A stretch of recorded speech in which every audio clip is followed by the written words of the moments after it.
Well, John, real home territory for you, outside the Miners' Arms, your real local area. A lot of pressure on you to do very well, but I'm sure you're looking forward to it. That's it. Like I said before, there's a lot of fors and against. I'm definitely looking forward to it.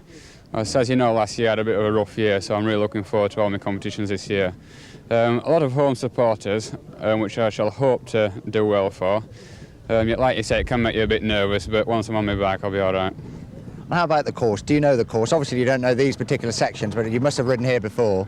That's it. Unfortunately, I haven't rode here for about 3 years. That's since the schoolboys, and there hasn't been that many trials here. But I've seen a few of the sections, and they do look quite good. I think it'll be a good course tomorrow.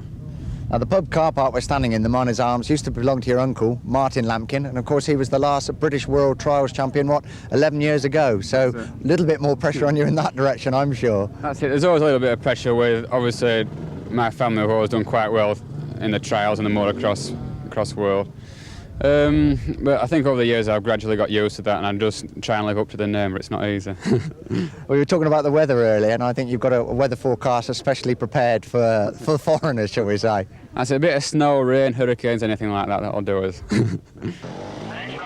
Well, there might not have been too many hurricanes or snow about, but with the clouds forming, rain was a definite possibility as the riders left for the start for 2 laps and 22 sections. World champion Thierry Michaud still has time to sign autographs before the off. And a ruse smile, as I think he knows it's going to be very tough. A wave there, as Tony Scarlett also signs an autograph.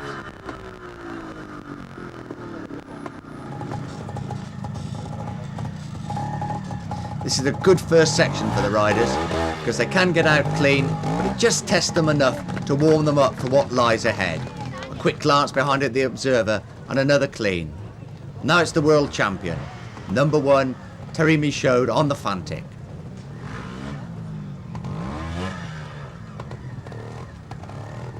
All eyes on the champion. The left leg coming off the foot pegs, but not touching the ground. Though this is a tight turn for him, but he's done it, and he's clean.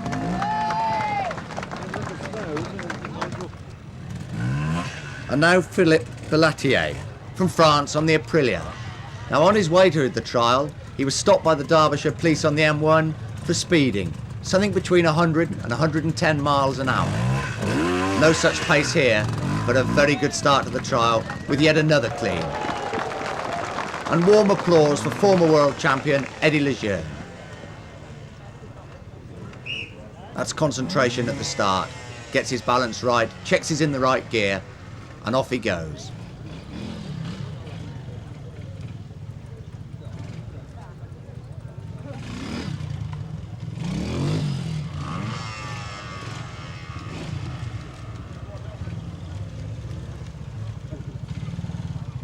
And the trouble with these chaps, they all make it look so very, very easy. Lejeune makes that nasty rocky step climb out of the section almost look like a main road. And you can see where the crowds are going. They're leaving that one to follow the aces. Well, the final man through, number 4, Gilles Bergat from France on the Yamaha. But he's one of the few top men to drop a mark on this section, with a dab there. So 1 mark lost for Bergat, but most of the top men through successfully. On to section 4, and local hero John Lampkin on the Fantic. Urged on by the crowd, he gets away with 1 dab, and the crowd love every minute of it.